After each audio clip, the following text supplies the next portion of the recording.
ಯೇಸುವಿನ ಅತಿ ಪರಿಶುದ್ಧ ನಾಮಕ್ಕೆ ಸ್ತೋತ್ರ ಉಂಟಾಗಲಿ. ಇದು ಮಹಾನ್ ದೈವ ಸೇವಕರಾದ ಸಾಧು ಸುಂದರ್ ಸಿಂಗ್ ಅವರ ಜೀವಿತದ ಆಧಾರದ ನೈಜ ಘಟನೆಗಳ ಧ್ಯಾನಮಾಲೆಯಾಗಿದೆ.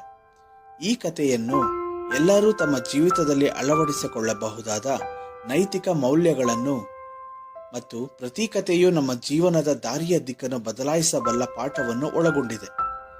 ನಾವು ಈ ಕಥೆಗಳ ಮೂಲಕ ದೇವರ ಪ್ರೀತಿ, ಶ್ರದ್ಧೆ, ಧೈರ್ಯ ಮತ್ತು ಸತ್ಯತೆಯ ಮಹತ್ವವನ್ನು ಅರಿಯಬಹುದು. ನನ್ನ ಪ್ರಾರ್ಥನೆ ಇದು ನಿಮಗೆ ಆಶೀರ್ವಾದವಾಗಿರಲಿ ಎನ್ನುವುದು. ಹಾಗಾದರೆ ಕಥೆಯನ್ನು ಕೇಳಲು ನಿಮ್ಮ ಹೃದಯವನ್ನು ಸಿದ್ಧಪಡಿಸಿಕೊಳ್ಳಿ. ಹಲೋ ಸ್ನೇಹಿತರೆ, ಪ್ರೇರಣಾದಾಯಕ ಕಥೆಗಳಿಗಾಗಿ ನನ್ನ ಚಾನಲ್ಗೆ ಸ್ವಾಗತ.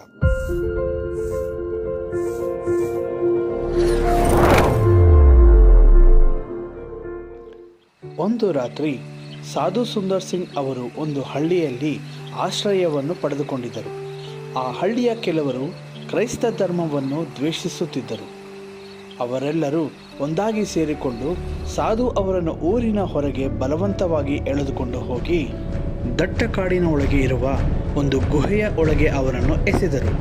ಆ ಗುಹೆಯು ತುಂಬ ಕತ್ತಲೆಯಿಂದ ತುಂಬಿತ್ತು. ಹಾವುಗಳು ಮತ್ತು ಕಾಡಿನ ಕ್ರೂರ ಪ್ರಾಣಿಗಳು ಸಹ ಅಲ್ಲಿ ಇದ್ದಿರಬಹುದು. ಆದರೆ ಸಾಧು ಸುಂದರ್ ಸಿಂಗ್ ಅವರು ಭಯಪಡಲೇ ಇಲ್ಲ. ಭಯಪಡುವ ಬದಲಿಗೆ ಅವರು ಶಾಂತವಾಗಿ ಕೂತು ಪ್ರಾರ್ಥನೆಯನ್ನು ಮಾಡತೊಡಗಿದರು. ದೇವರೇ, ನೀನೇ ನನ್ನ ಆಶ್ರಯ. ಆ ಸಮಯದಲ್ಲಿ ಒಂದು ಅದ್ಭುತ ನಡೆಯಿತು. ಒಂದು ಬೆಳಕು ಬರೀ ಕತ್ತಲೆಯೇ ತುಂಬಿಕೊಂಡಿದ್ದ ಆ ಗುಹೆಯನ್ನು ಆವರಿಸಿತು.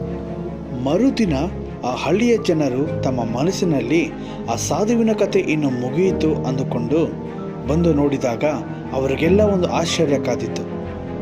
ಸಾಧು ಸುಂದರ್ ಸಿಂಗ್ ಜೀವಂತವಾಗಿದ್ದರು ಮತ್ತು ಆ ಸ್ಥಳವು ದೇವರ ಶಾಂತಿಯ ತಾಣದಂತೆ ಕಾಣುತ್ತಿತ್ತು. ಇಲ್ಲಿ ನಿಜವಾಗಿ ನಾವು ಕಲಿಯಬೇಕಾದ ಪಾಠವು, ಕೆಲವು ಬಾರಿ ನಮಗೆ ಎದುರಾಗುವ ಪರಿಸ್ಥಿತಿಗಳಿಂದ ಶೋಧನೆಗೆ ಒಳಗಾಗುತ್ತೇವೆ. ಹೇಗೆ ಸಾಧು ಅವರ ದೈವಿಕ ಪ್ರಾರ್ಥನೆಯ ಶಕ್ತಿ ಇಡೀ ಅಂಧಕಾರವನ್ನು ಬೆಳಕಾಗಿ ಪರಿವರ್ತಿಸಿತೋ, ಹಾಗೆ ನಾವು ಪ್ರಾರ್ಥನೆಯನ್ನು ಮಾಡುವುದರ ಮೂಲಕ ಎಲ್ಲ ಪರಿಸ್ಥಿತಿಗಳನ್ನು ಗೆಲ್ಲಬಹುದು. ಸೊ ಇದಾಗಿತ್ತು ಫ್ರೆಂಡ್ಸ್ ಇವತ್ತಿನ ಕತೆ. ಖಂಡಿತವಾಗಿ ನೀವೆಲ್ಲರೂ ಈ ಕಥೆಯನ್ನು ಎಂಜಾಯ್ ಮಾಡಿರುತ್ತೀರಿ ಎಂದು ಭಾವಿಸುತ್ತೇನೆ. ಹೊಸ ಕಥೆಯೊಂದಿಗೆ ಪುನಃ ಭೇಟಿಯಾಗುತ್ತೇನೆ. ದೇವರು ನಿಮ್ಮನ್ನು ಆಶೀರ್ವದಿಸಲಿ.